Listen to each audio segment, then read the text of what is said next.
It's Nolan. Now, before we get started, make sure y'all hitting that like button. Make sure y'all sharing it on your respective platforms. Let somebody know what we're doing today. Now, let's get into the show.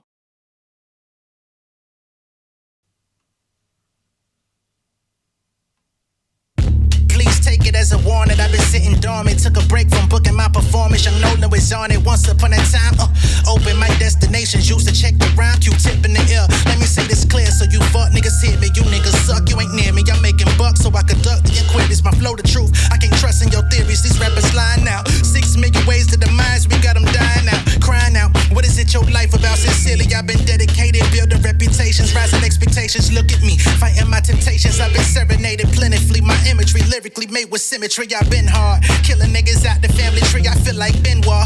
Used to educate them at them seminars. Now it's all about me. Shining when I'm grinding. I take my talents to South Beach. They voluntary mouthpiece. I turn it down when I turn around to be flirting for surface, buffing my crown. Bitch, I'm good on my own. I got a wife and a son in my home, so get used to rejection. If any niggas say my name, hope you use protection. I cross niggas for the fun of it. Who's the pedestrian? Burn your canals just to get to the root of my questions. Oh no, LeBron body, I'm all-star. Hard body like porn star body and all y'all. Airplane on my phone calls, fuck all the small talk. Press a button, your life rerouted like it's the OnStar.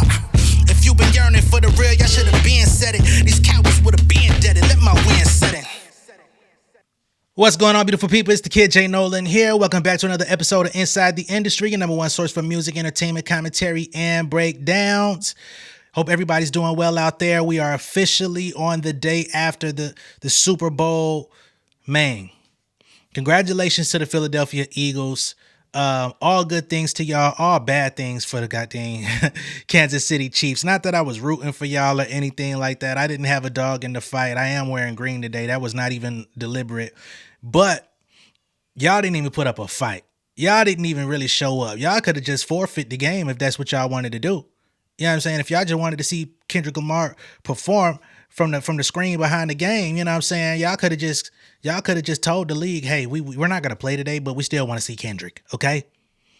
Don't do that no more. Patrick, you showed up in a goddamn eagle green suit to the game just to show that you was on their motherfucking team the whole time by not showing up. Boy, you gotta be embarrassed. I know more than you. I know your daddy gotta be embarrassed. Your daddy done cussed your ass out all the way back to the crib.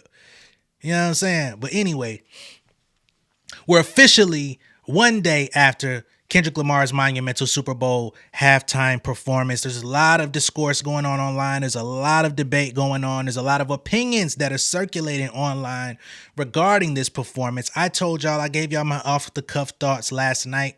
I thought it was a masterful performance.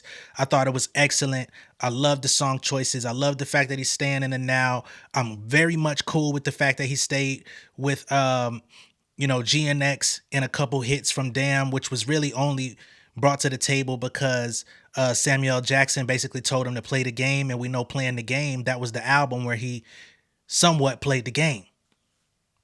We also got All the Stars with SZA. We got Luther with SZA to kind of appease the the non-confrontational crowd.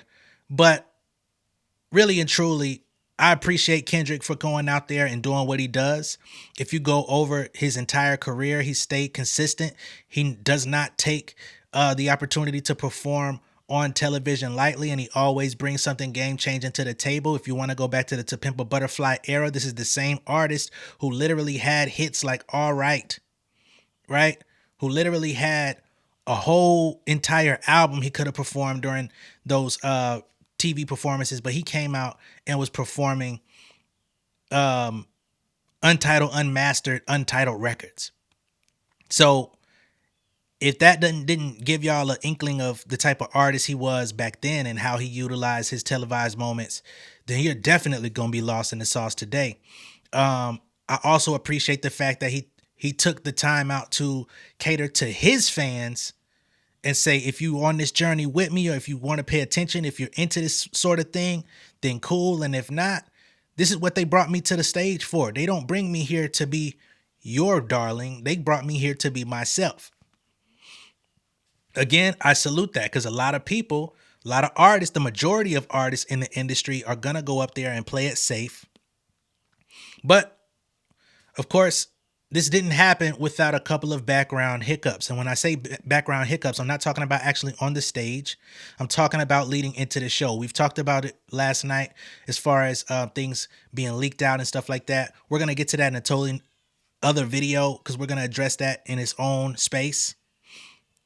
But we also had somebody jump off the stage. They had a Sudan and Palestine flag that they were waving around and jumping around. I don't know if that was completely staged or if that was improvisational from that person, but whoever that was, they got detained at the game, and they've also been banned from all NFL games and events moving forward. So they took the ultimate sacrifice to get out there and, have that moment of protest while at the Super Bowl. Again, I don't know if that person, I would think that person was a dancer that was a part of the crew.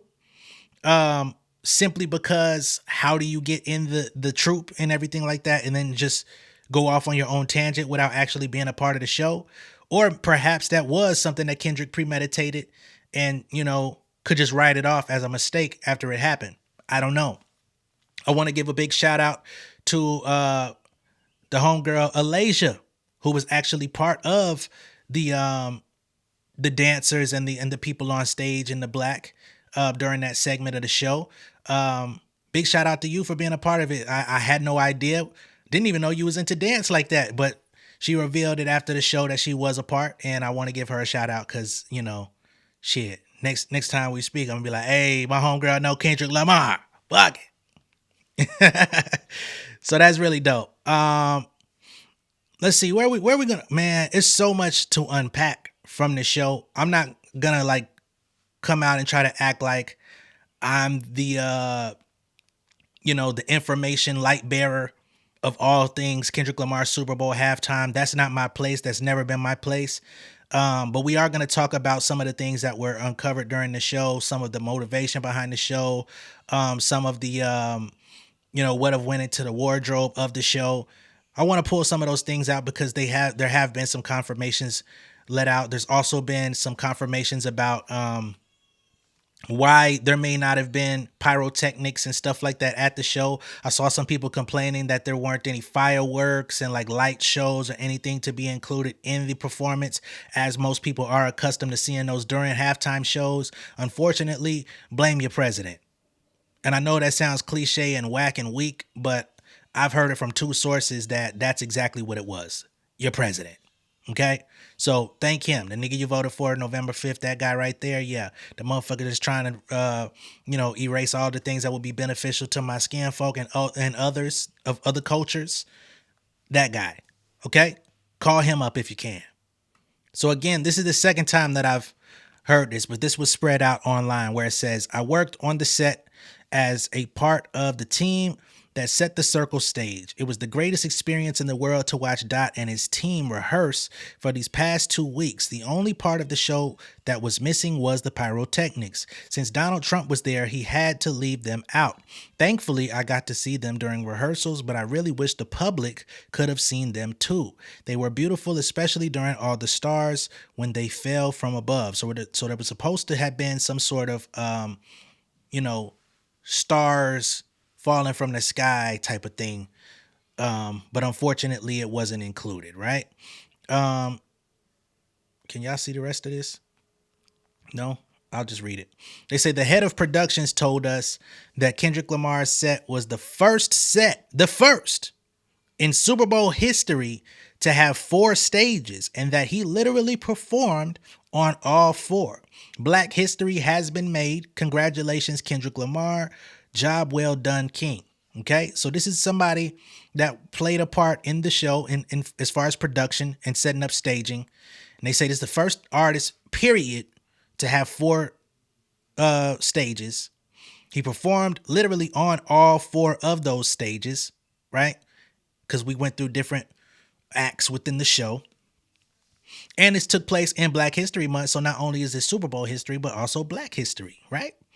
And he made rap history by actually putting on the first solo hip hop headlining show at the Super Bowl. And he went out there and literally rapped and did not do a mainstream commercial hodgepodge show, right? He stuck to his actual strength and his culture, right? Dope. So now we're on a website called Wired, and they get into the wild true story behind Kendrick Lamar's Super Bowl halftime show. Okay, here they say from the start, Kendrick Lamar wanted to turn his life into a video game for his big Super Bowl halftime show. The team tasked with doing that knew what to do, right down to sourcing a vintage GNX. And of course, that's his album, so not surprised by that. Beautiful photos, by the way. Okay, shout out to Daryl Jackson. So in the story, they say Kendrick Lamar wanted a GNX, not the one from the cover of his new album of the same name, one that could be gutted and turned into a quote unquote clown car for his Super Bowl halftime show. That's how Shelley Rogers, the show's art director, tells it. Rogers has solved big stage problems for everyone from Beyonce to Lady Gaga. She won an Emmy for her work on Rihanna's halftime show in 2023. A car wasn't a huge deal, but she still needed to find one.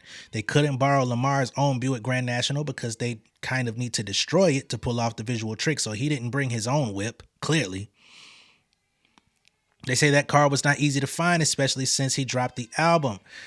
We could have just used his, but I don't know that he would have liked it after, right? Of course, there's only so many of these cars made, so that also plays a huge role. So I believe this is Miss Rogers right here, who helped come up with this thing. Yep, Miss Shelley Rogers.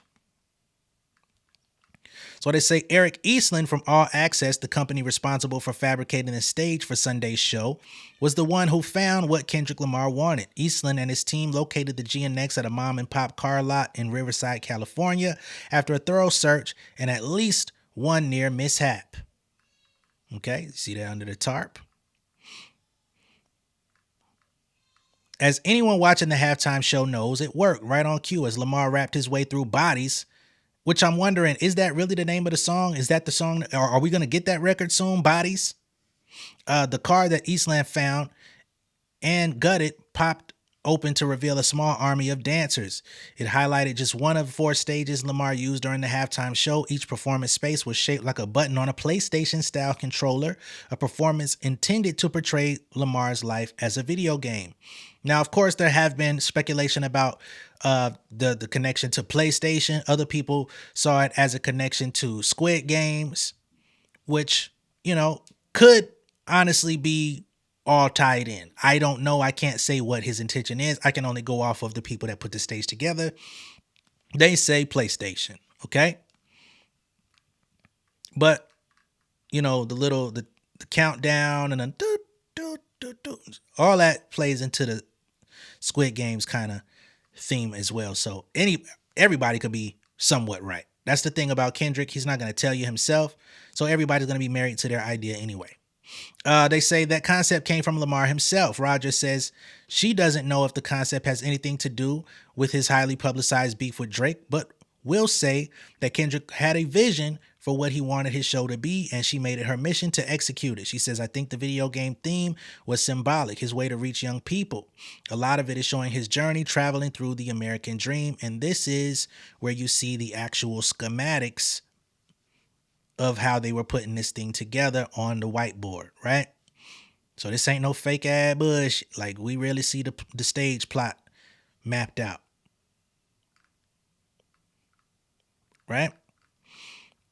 During a press conference held Thursday by the show's sponsor, Apple Music, Lamar promised to bring storytelling in his performance. The rudimentary shapes on the field on Sunday were meant to provide a clean, easy-to-understand platform for the rapper to tell that story, says creative director Mike Carson, who worked with Lamar director Dave Free and other members of Lamar's creative company, PG Lang, to develop the halftime show's look and sound. He says Dave Free and Kendrick are really into keeping things clean and minimal, right? So we went with a monochromatic, concrete look and allowed the video game motif to come alive through dialogue, lighting, choreography, and music. This is a closer look at the schematic that they laid out. Of course, this is the field, right? And then you got the X.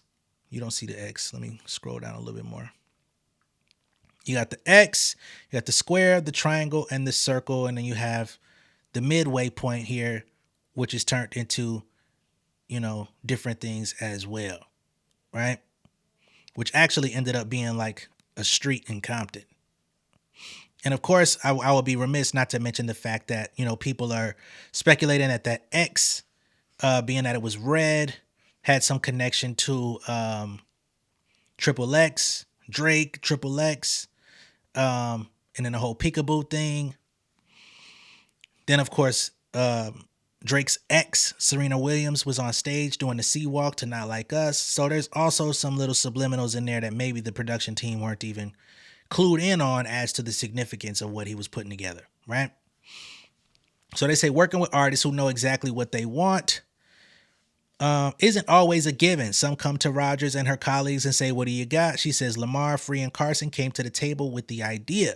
Rogers and her crew at Tribe Inc., which was founded by her husband, production designer Bruce Rogers, and has been designing the Super Bowl halftime show for nearly 2 decades, just needed to make it work. Okay, so they're saying that PG Lane came to the table with this already in mind. They just had to make it, make sense on the field and from a visual standpoint.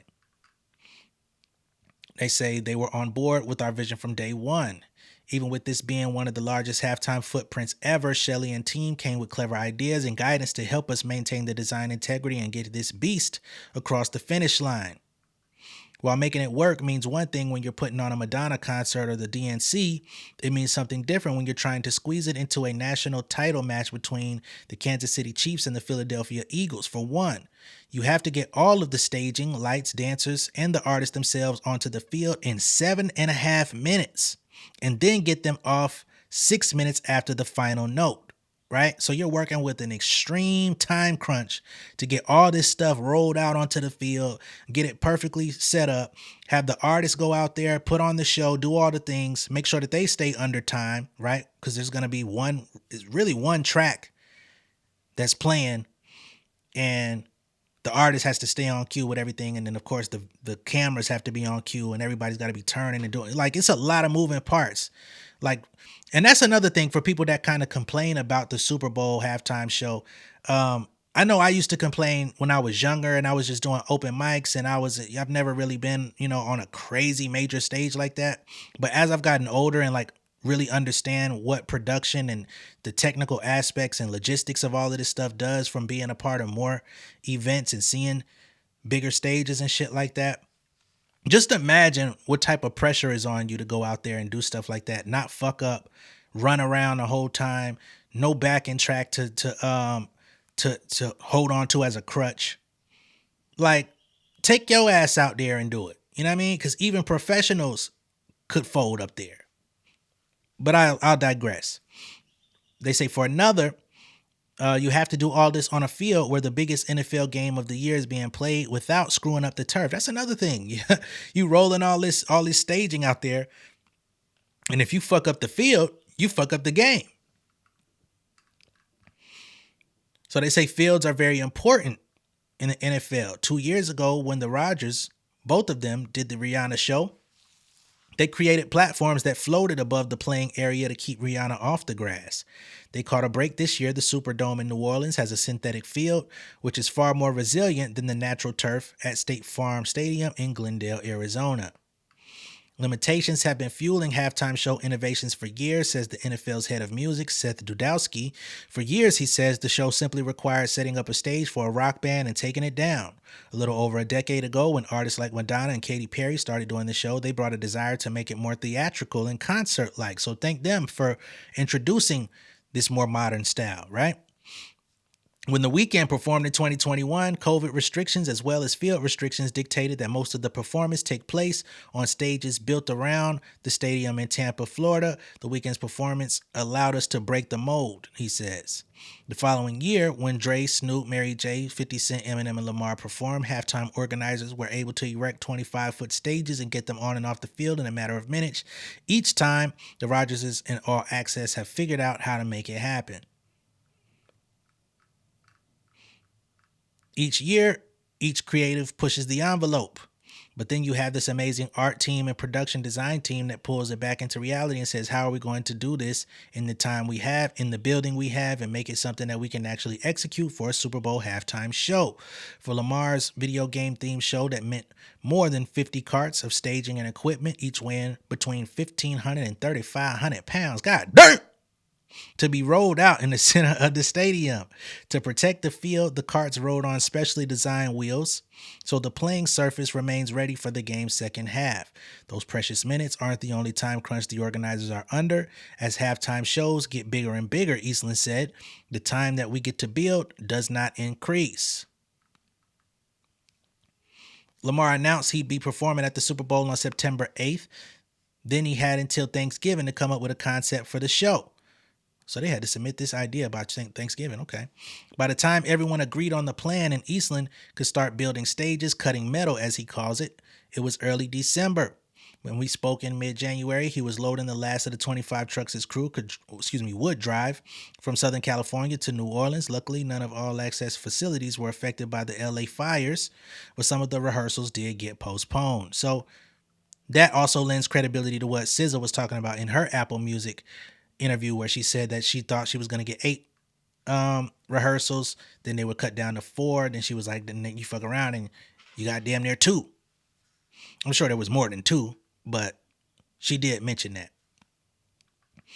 There was one other restriction: the stadium entrances. Unlike some arenas, the Superdome has only one main tunnel that organizers could use to bring everything onto the field for Sunday's show, and it dumps out right into a field goal post.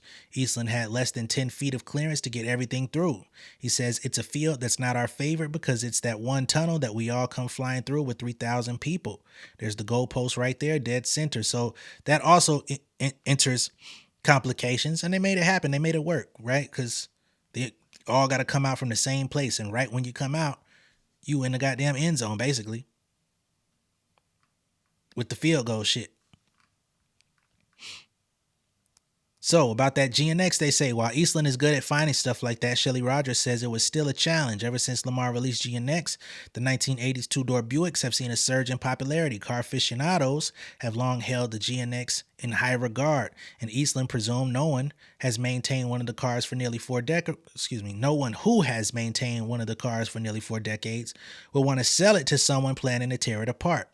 Even those willing to sell presented peculiar problems. Before he located the one All Access eventually bought, Eastland's car guy found himself in a pickle when a potential seller said their name wasn't on the title because the owner was dead.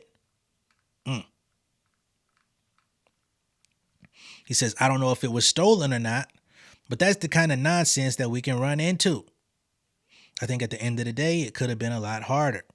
Once he got the car from a used car lot in Riverside, he still had to gut it, something even he admits was sacrilegious. But Eastland argues the people who appreciate Lamar's music and his passion for the GNX were going to need to see the car and not a cheap imposter during Sunday's halftime show. Still, I have to ask, could the car be put back together again? Sadly, no.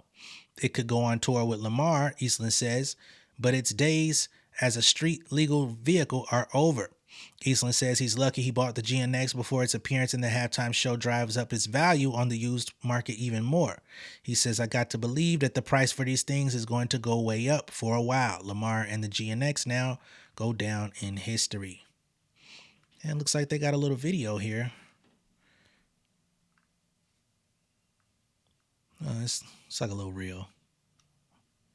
From gutting a GNX to turning the field into a game controller, here's how Kendrick Lamar's incredible Super Bowl halftime show came to life. Lamar and his creative director Mike Carson came up with the concept. To make the Grammy-winning artist's vision happen, the team worked hand-in-hand with art director Shelly Rogers. She solved big stage problems for everyone, from Beyonce to Lady Gaga, and she won an Emmy for her work on Rihanna's halftime show in 2023. Putting together any halftime show is no easy feat. You have to get all of the staging, lights, dancers, and the artists themselves onto the field in 7.5 minutes, and then get them all off 6 minutes after the final note. Not to mention, you have to do all of this without screwing up the turf in front of an expected audience of around 120 million people. Lamar's show... So they basically retelling the story. I would love to show this, but they telling us the same shit we just read. I wish it was broken down into something else. Because the visual is cool, but it's literally retelling the same shit we just spent time reading. So I ain't finna do that. Not today. Now, just as I predicted, Not Like Us has risen back to number one on the Apple Music charts after the halftime performance. So that's going way back up like I expected. I believe Luther is also shooting up the charts all over again. So it's about to go crazy. You can imagine TV Off is about to go right back up the charts as well. So for everybody saying Kendrick don't got hits, he don't got catalog, he don't have massive success, you're crazy. Not to mention, even Punch from TDE came out and said, y'all keep talking about this dude's commercial performance. Do y'all not understand that Humble is double diamond? That means 20 million sold.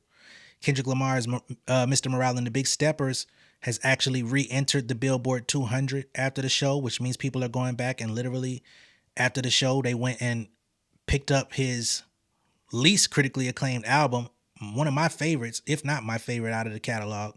But a lot of people had criticism for it, right? I've talked enough about it on my channel. Let's see. Not Like Us, number one. Yeah, we got that. What else do I have over here about the show? I did see something about the Martin Rose jacket or Martine Rose jacket. So here it says the making of Kendrick Lamar's custom Martine Rose Super Bowl jacket 2025. Let's go ahead and pull it up. So of course, you know, you got your PG laying back there on the back. It says Compton over there, you know what I'm saying? And it looks like it might have been hand embroidered and all that good stuff too. You got the patches here, Nationals, which of course Grand National, that makes a lot of sense.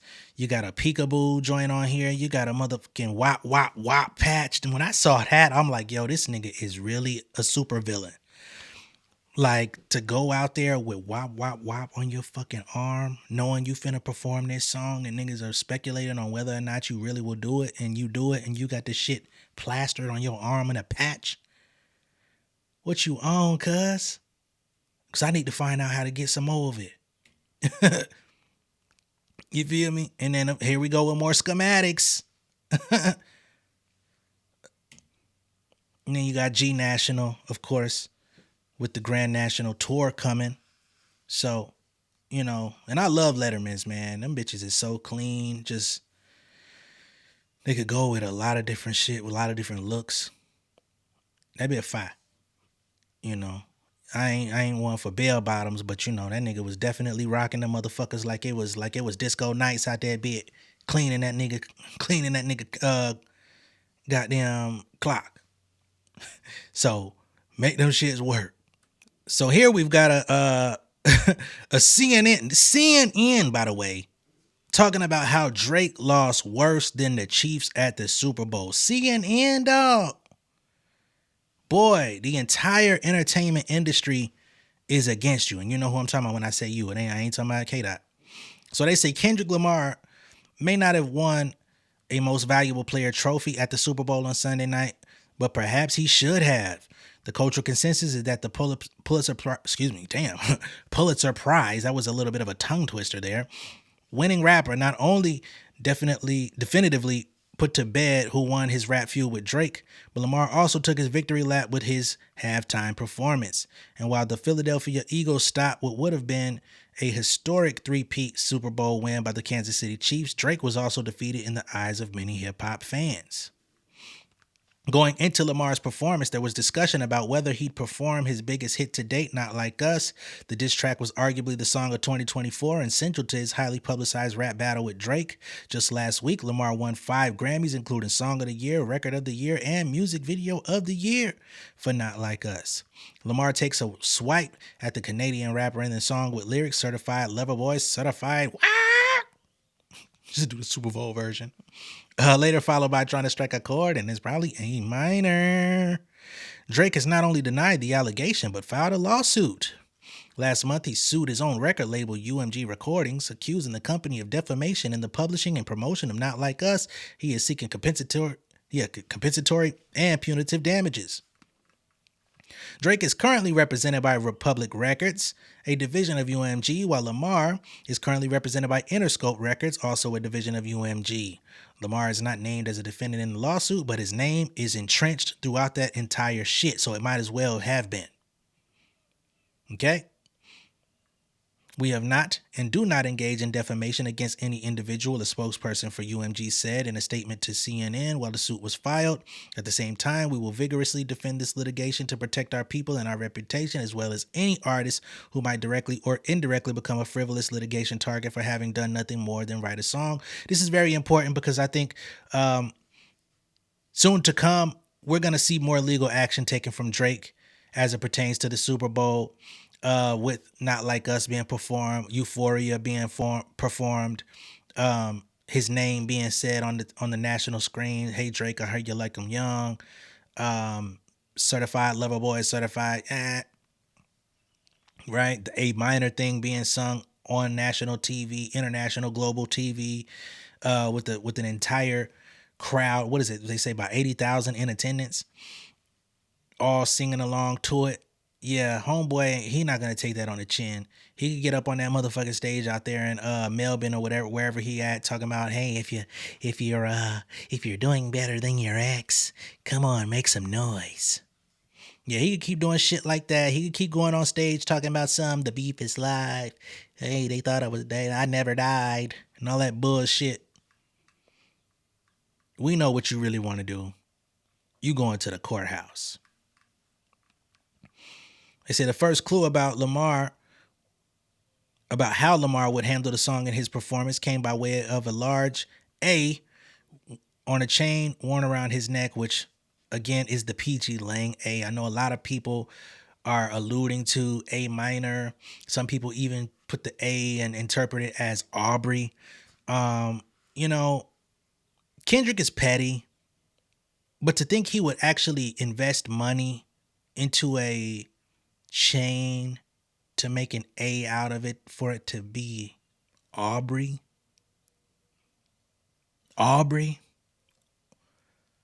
Why would he want to wear that? We've seen the PG Lang logo. I'm sure y'all have seen it numerous times over the years. This company is not new.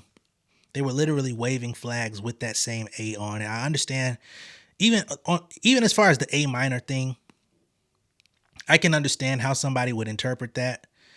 But again, I don't think that's a long-term investment for the type of money he put down on that. I understand he might never wear it again. I don't know. But I just don't think that Kendrick is that person.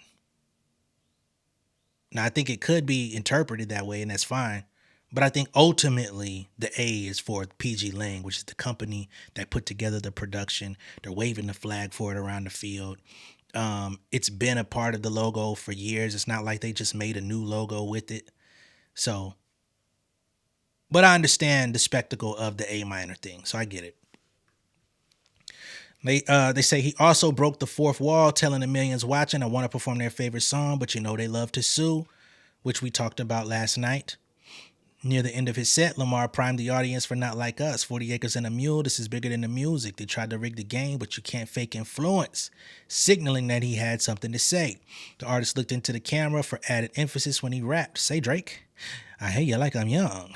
And while Lamar avoided use of the pedophile during his halftime performance, the audience appeared to help him out by shouting the A minor line. Superstar trolling with Serena Williams. We already talked about this. Lamar had a surprise that caused some to do a double take. As she rapped the line, better not speak on Serena, the camera went to superstar tennis player Serena C-walk in a style of dance with origins in Harlem that was later adopted in LA, specifically Compton, which is the area that both she and Lamar came from. For my folks on the West Coast, please inform me about that. I never heard of the C-walk originating in Harlem. Maybe that's some Harlem Renaissance shit that I don't know about, But I would love to hear from the West Coast to know if that's how y'all got it. I'm not here to, you know what I mean? This is CNN. They're not of the culture. They say those who know the history were impressed with the subtle and not so subtle shade in that moment. Williams is believed to have dated Drake for a period of time starting in 2011. Drake referenced Williams in his 2013 song Worst Behavior.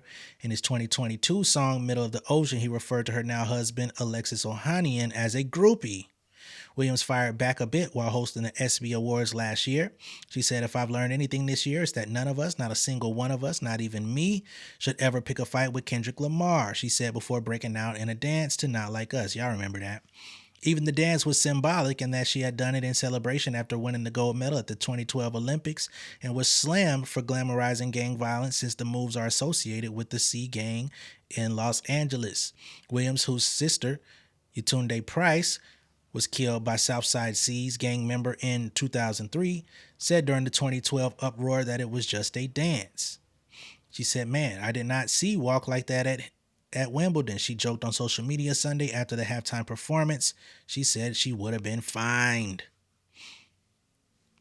So they say Drake is the biggest loser, even bigger than the goddamn Kansas City Chiefs getting their ass blown out the motherfucking water.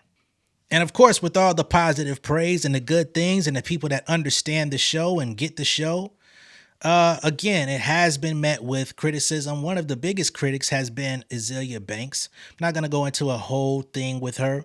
She's been having a rant off since last night about this. But I will talk about it because I did talk about her prior to this when she went off on Kendrick and Doechii just about a week or so ago. So here's a couple of things that she had to say with her deranged ass. Give me a second. So she says, "Wow, did the whole country just trivialize PDF behavior? I hope Drake gets paid. America just made its biggest event a tribute to a Canadian." A tribute, she says. "Fire Jay from the role, please. No more urban Jay-Z friends as halftime acts next year. Should have been Metallica." I tell you, this woman here, she takes every opportunity to be anti-black. Because just because you don't enjoy Kendrick Lamar's show, you don't have to. You know what I'm saying? You're entitled to have your feelings about what you see and what you witness. But to say that Jay-Z needs to be fired from the role as if we haven't had a string of successful Super Bowl halftime shows since Roc Nation took over, that's pretty dumb. And let's be clear, ma'am, no matter who's putting the show together, we can guarantee your ass ain't never gonna set foot on a football field to do a halftime show for the Super Bowl. Your ass won't be at the Rose Bowl. Your ass won't be at the Sugar Bowl. Okay? Your ass won't be at the Cereal Bowl doing a performance of any magnitude. So let's keep that in perspective as well, Miss Should Have Been Metallica.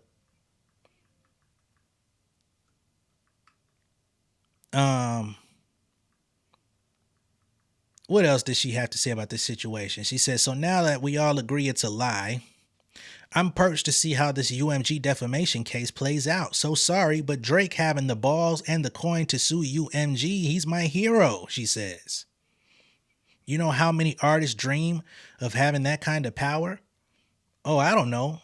I think a bunch of artists dream of having the power of being at the 50-yard line at motherfucking 8:15 to do a Super Bowl show and get to do whatever the fuck they want and have a free reign to do so without the NFL saying, "No, you can't do that. You can't do that. You can't do that. You can't do that.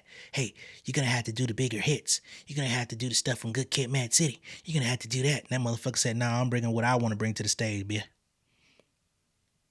I would think that kind of power I would love to have, where I could go up on TV and diss Drake in front of 120 million people plus another 80,000 in the flesh to say fuck you after we just engaged in the biggest hip-hop battle of all time. And perform my other joints and perform the shit off my new album to make y'all go get the new album. Yeah, I would think I would love that type of power to not be punished for doing none of that.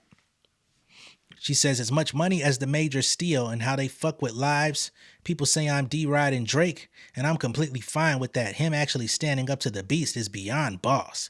He's harder than every rap nigga in history for that. I don't care." Come on, man. That man is triggered, and he's acting out. She says Wayne would have had that bitch on fire just off the catalog alone. I would have loved to hear Cannon. Phew. Ma'am, Cannon is a fucking mixtape song. If you went outside right now and said, hey, can you rap Wayne's Cannon verse? And we don't transport ourselves back to 2012, 2007. In the year of 2025, go outside at the corner store and say, hey, can you rap Lil Wayne's Cannon verse? What? How do you do, motherfuckers? It's Weezy baby niggas bitching and I gotta turn the cannon. I know that verse. But I remember when it was a T.I. verse first. Super Bowl Cannon? You making the shit sound even more comical. Not to mention, Wayne was just at WrestleMania performing, and he was wrestling with his goddamn stage presence. So what the fuck are we even talking about? She continues. No, I'm so tired of TDE and their shenanigans. Everyone there is just like short, funny looking, strange plastic surgeries and fake folk singer accents. They're all kind of corny and don't compliment one another well. Very happy to move past it finally. It was trash like I knew it'd be. Now Zen time.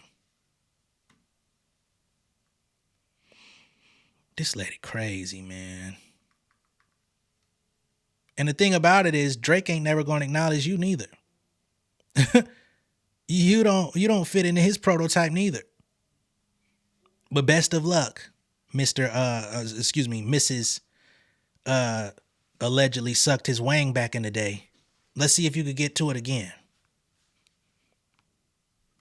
And to end on a high note, for all my folks out in the European, areas, we've got more GNX Grand National Tour dates for y'all, okay? So the European leg has officially been announced for July through August of this year. So July 2nd, they'll be stopping in Cologne. They're going to be in Frankfurt. I think that's Germany, right? July 4th, they'll be in Frankfurt. July 8th, they'll be in Glasgow, UK. July 10th, Birmingham, UK. July 13th, Amsterdam, right? July 15th, they'll be in Paris. July 19th in Cardiff, UK. July 22nd, London. July 27th, Lisbon. July 30th, they'll be in Barcelona. August 2nd, Rome. August 6th, Warsaw, Poland. Shout out to my Polish homie 12. Man, go check out 12's latest album too. I'm on that bit. It's on all streaming platforms. I got a couple joints on there. My Polish homie, my producer I've been working with for a long time. And they'll be capping this off August 9th in Stockholm, okay? So again, for all my folks in European nations and stuff like that, man, y'all got a whole leg added to the tour. A lot of people was like, oh, the tour, they're calling this a world tour. It's so short. It ain't looking so short now. Now that they done added about 10 more shows to that bit. What's the problem here? Lame man, nigga. Is there anything else I want to say before we go? There is one more thing. I'm gonna go ahead and play this video from this TikToker who talks about the Man at the Garden segment of the performance and how he believes that the whole delete one life thing, you brought your homeboys playing the cultural card, the cultural cheat code or whatever, deduct one life. He basically says that after watching that segment of the show, it brought new meaning to Man at the Garden. And he now believes that that song is about being at the cemetery mourning one of his homies. And I guess that's where he's kind of venting. Never would have thought that, but here's the video of him breaking it down. One part of this performance that when I watched it back a second time, I got really, really sad. And I wonder if anybody else got as sad as me when it came to this part of the performance. Y'all remember this section of the performance where he doing the doo-wop version of Man at the Garden and he got the homies behind him, mouth full of gold teeth, fire. And then Uncle Sam pops in and says, oh, you got your homies with you. The cultural cheat code. Scorekeeper, deduct 1 life. Damn. I didn't get to the levels of Sing About Me sad, but I'm looking at Man in the Garden with a new perspective, because what is the garden? Why was it raining in the beginning of the song? Like the whole visual just changed to me, and I'm realizing now that that man was at a cemetery, bro. It's kind of making me more sad now, realizing that they're all wearing white, all right? I know they're supposed to be part of the American flag, but they also have niggas in blue and niggas in red. They could have been behind them, right? But they're all in white, so.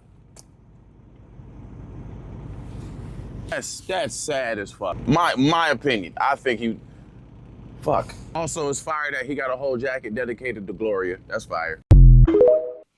And you got to shout out to Gloria. I wish they would have had that part of it shown in the breakdown of the jacket too, with the Gloria across the chest, because of course that's the song on the album. That's also his pen that he dedicated the song to. So all of those things play in tandem. You know, Kendrick's level of intentionality is crazy. I know a lot of people don't like to hear all of the Easter eggs and all of the different theories that are surrounding his music, his moves, his performances, and everything that he does.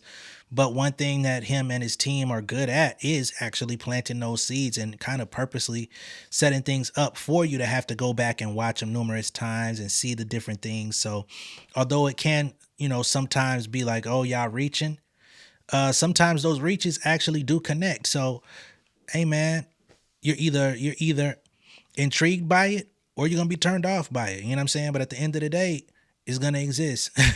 So one thing you know, we're going to hopefully get more Kendrick Lamar music, and we're going to get more theories, right?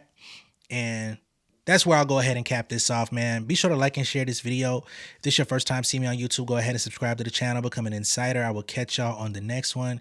Y'all be good out there, man. I'll be back with more content shortly. Peace. King of my city and cul-de-sac. Coming out swinging like soldier rag. Leading my people like quarterback. But I study this shit on my almanac. Had to get up and grind. Knowledge is booming, I'm here to apply. Came with the chip and the dip, it just single the mind. We finna do more than survive. I need my check. Spinning the block for the Gouda. We hitting the jeweler to flood out the net. We don't do beef for computers, I'm straight out the sewer. We come when you rest. Niggas be looking perplexed, so keeping my foot on their neck. No map, I trust my gut for the quest. But drama, I'm fully abreast. I was ready for years and they doubted me. All of a sudden they tell me they proud of me. I been dropping these haters like calories. Cross them out, I came back with some boundaries. Stand for my honor, but too raw, no corner. Packing the stick with a drummer. When I catch my bad, won't fumble. I done came too far to be humble.